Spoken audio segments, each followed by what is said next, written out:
इसलिए जनता ने 2024 अशोक यादव जी बड़ा स्पेसिफिक उन्होंने आरोप लगाए और साक्ष्यों के साथ लगाए कि इलाहाबाद हाई कोर्ट ने आपकी जब मतलब अखिलेश की सरकार थी तो आतंकवादियों को सीरियल ब्लास्ट में कचहरियों में जो हुए थे उसमें मुकदमा वापस लिया था, तो झाड़ पड़ी थी ना, उस पर भी तो कुछ बोलते जाइए। मैं बोल रहा हूं सर, देखिए इसमें इस देश में या देश में छोड़िए प्रदेश में आपको याद होगा स्वामी चिन्मयानंद का केस, उसमें योगी सरकार ने हाई कोर्ट में मुझे ये समझा दीजिए, आतंकवादी और स्वामी चिन्मयानंद एक ही हैं? मैं वो भी पूछ लूंगा, मैं सीधे सीधे आतंकवादी आप हाँ उस वाले किस्से पे बता दीजिए पहले इनके इस आरोप पे, और अगर आपको टिप्पणी राघवेंद्र जी की नहीं है तो मैं फिर से उनसे सवाल पूछवा सकता हूं। नहीं मैं बता रहा हूं सर, देखिए आतंकवादियों के जहां तक सवाल है, पठानकोट का हमला होता है, ये उन्हीं लोगों को बुला के सर्वे कराते हैं। मैं आपसे वाराणसी, लखनऊ, बाराबंकी जो कचहरी में लोकल कचहरियों में जो ब्लास्ट हुए थे उनके आरोपियों पर उन्होंने पूछा है, उसको आतंकवादियों की बात सर, कि आपकी क्या नीति है। उनकी नीति हम पूछ लेंगे कि क्या उनकी, तो वो बॉर्डर पार मार के भी आते हैं और बड़े बड़े पोस्टर लगा रहे हैं कि घर में घुस के मारते हैं। उनकी नीति का सर, उनकी नीति का यही तो अपनी नीति स्पष्ट करिए तब उन पर हमला कीजिए। मैं अपने सरकार की नीति स्पष्ट कर रहा हूं कि हमारे यहां हमेशा से, आपको एग्जाम्पल आपको खोजने पर नहीं मिलेगा, जो चीज मैं बताऊंगा कि इनके पार्टी, इनके संगठन में दो बड़े आतंकवादी पाए गए थे। एक प्रदीप कुरुलकर आरएसएस में चौथी पीढ़ी से था और डीआरडीओ में वैज्ञानिक था।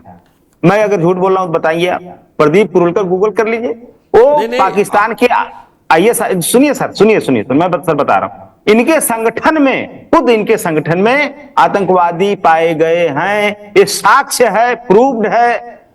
और हमारे संगठन में ठीक है, हमारी सरकार ने जो बात आप कर रहे हैं उस बात में, अब उसके पीछे मुझे बहुत याद नहीं है, लेकिन मैं यही कहूंगा कि कोई भी सरकार आतंकवादियों के बारी आती ना यादव जी तो थोड़ा याददाश्त कम पड़ जाती है। नहीं सर, देखिए, अरे भाई मैंने सर दो बातें बताई।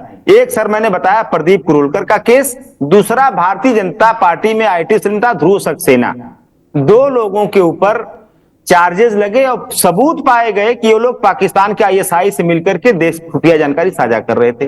भारतीय जनता पार्टी बताए कि उनको खाल में भूसा कब भरेंगे ये लोग, बताएं राघवेंद्र जी, अगर उनके खाल में भूसा भर दें तो फिर हमसे आगे बात करें। तो देखिए, अपनी जब बात आती है ना पुष्कर जी, तो दाहिने बाएं सब झांकने लगते हैं, लेकिन जब दूसरे की बात आती है तो खाल में भूसा भर देंगे, उल्टा लटका देंगे, फलाने कर देंगे, ये कर देंगे। ऐसे नहीं चलेगा। देश जानता है इस बात को कि कौन देश के लिए अच्छा काम कर रहा है, कौन देश के लिए खतरा है। और आज जिस तरह से धर्म और राष्ट्रवाद की मार्केटिंग हो रही पुष्कर जी, मैं कहना चाहूंगा इसी धर्म और राष्ट्रवाद की जो अफीम बेची जा रही है, यही वास्तव में इस देश के लिए दुश्मन सबसे बड़ी है। ये अफीम ही सबसे बड़ी दुश्मन है। आप धर्म और राष्ट्रवाद का नारा देकर लोगों को बरगला रहे हैं राघवेंद्र जी। अगर सीधे सीधे मैं छोटे सेंटेंस में कहूं तो अशोक यादव जी ने सबसे आखिरी आरोप यही लगाया है और आईएसआई तक वो पहुंच गए कि आप लोग कि संगठन में ऐसे ऐसे लोग हैं, प्रदीप से लेके और ध्रुव सक्सेना तक सबको बता दिया।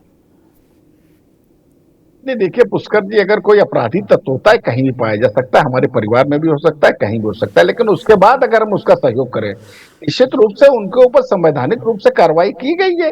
मैं ये पूछना चाहता हूं एक लाइन में, जो आतंकवादी को छुड़वाने चले गए थे, दूसरी बात चलिए जल्दी छोड़े जाए, ये मुख्तार अंसारी के लिए गाजीपुर जेल में इन्होंने पक्का ताला बनवाया था पुष्कर।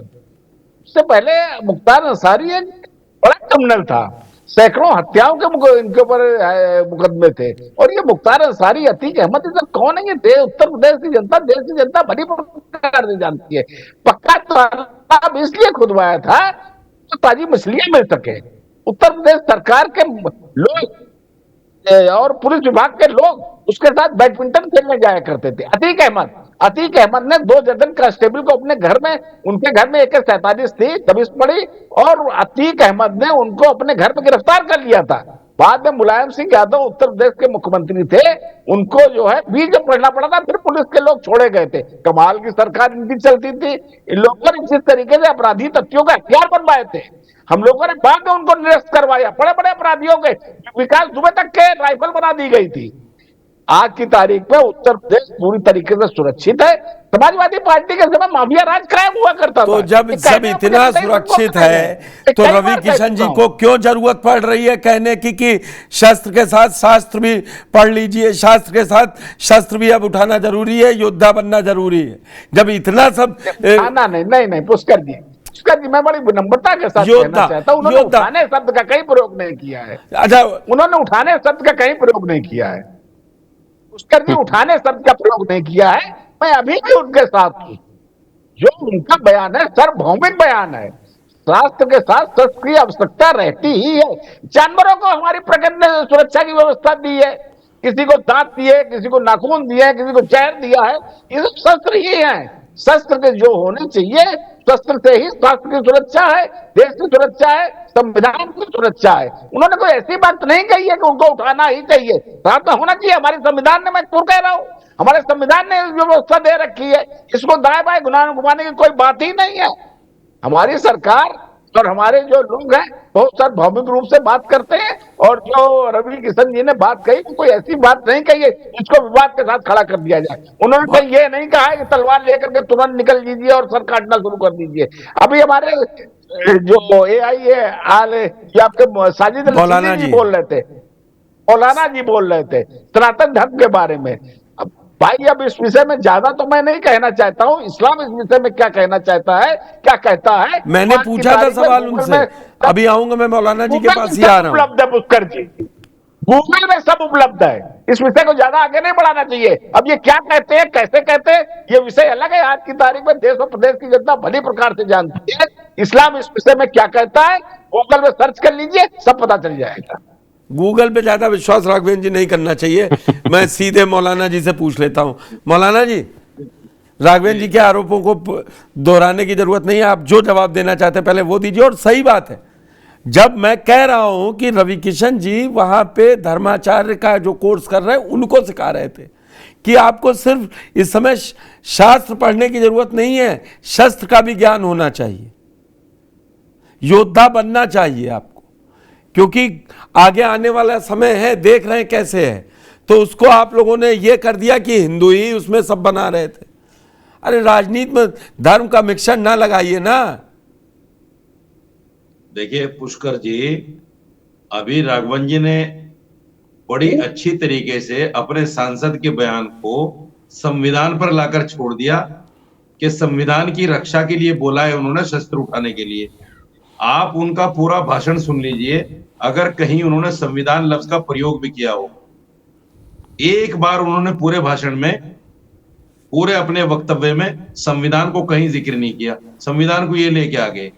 दूसरी बात यह है, संविधान की रक्षा के लिए, संविधान की रक्षा के लिए जब हमारी एजेंसियां कम पड़ जाएं, जब हमारी आर्मी कम पड़ जाए, जब हमारी पुलिस कम पड़ जाए, तो फिर जो पब्लिक है उसका नंबर आता है, और वो भी संवैधानिक तरीके से आता है।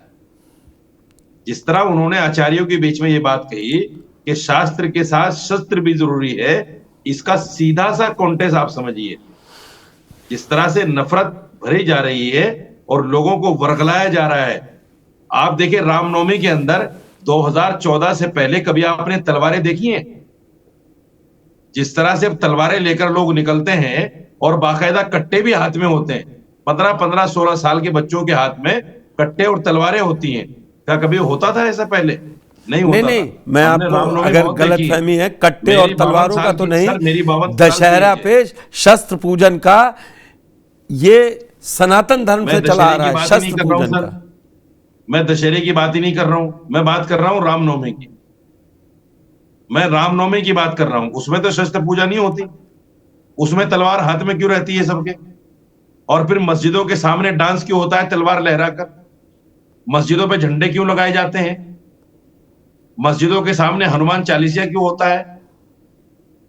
ये 2014 के बाद ही तो हो रहा है सर।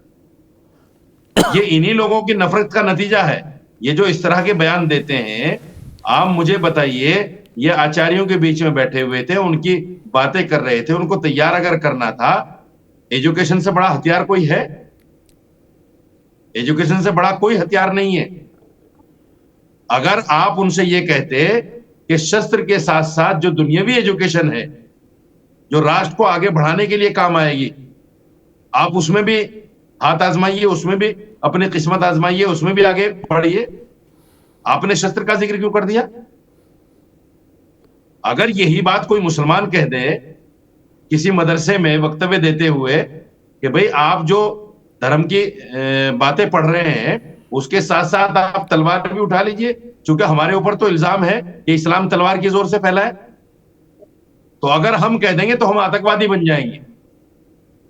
और अभी बात ये लॉ एंड ऑर्डर की कर रहे थे राघवन जी, उत्तर प्रदेश में मुसलमानों के जितने घर टूटे हैं, क्या वो लॉ एंड ऑर्डर से टूटे हैं? देश का कानून कहता है इस बात को। सुप्रीम कोर्ट ने भी उसको जूता मार दिया, आपको याद होगा। शब्दों की मर्यादा, ये सारा लॉ एंड ऑर्डर है, सारा लॉ एंड ऑर्डर है इनका। इन चीजों को समझना चाहिए ना। एक आदमी सीएम है, आप जज तो हो नहीं, आप पुलिस तो हो नहीं, आप आर्मी तो हो नहीं, क्या आपने तुरंत मुजरिम को देखा और जाओ भाई इसका घर तोड़ दो? अरे उस घर के अंदर एनकाउंटर पुलिस कर रही है ना, पुलिस गोली खा ले आपके हिसाब से, पुलिस अपराधियों को पकड़ने जाए तो गोली खा ले।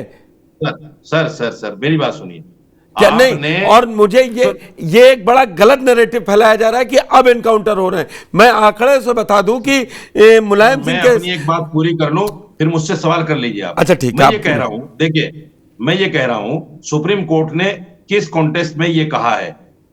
जब आपने अपराधी का घर तोड़ दिया, सुप्रीम कोर्ट ने तो ये कहा कि मुजरिम भी है तब भी घर नहीं तोड़ना चाहिए, और ये इंसानियत भी है, समाज भी कहता है इस बात। आप चार घर में वो अकेला थोड़े रहता है, उस याचिका में ये तक भी रहता है। सर एक मिनट बस, मुझे 30 सेकंड दीजिए। उसके घर में उसके बीवी बच्चे रहते हैं, उसके माँ बाप रहते हैं, उसके भाई बहन रहते हैं, वो सारे तो अपराधी नहीं है, सारे तो मुजरिम नहीं है। आपने तो सबको बेघर कर दिया। ये कौन सा लॉ एंड ऑर्डर है आपका? ये कौन सा कानून है आपका? ये संविधान से चल रहे हैं आप? आपने तो संविधान की धज्जियां उड़ा दी, इसीलिए तो कोर्ट को इंटरवीन करना पड़ा। कोर्ट ने इसीलिए तो कहा इनको कि ये चीज नहीं चलेगी देश में। तो सर ये जो जिस तरह की इनकी बातें हैं, इनकी कथनी कुछ है, करनी कुछ है, उसको समझना पड़ेगा देश को।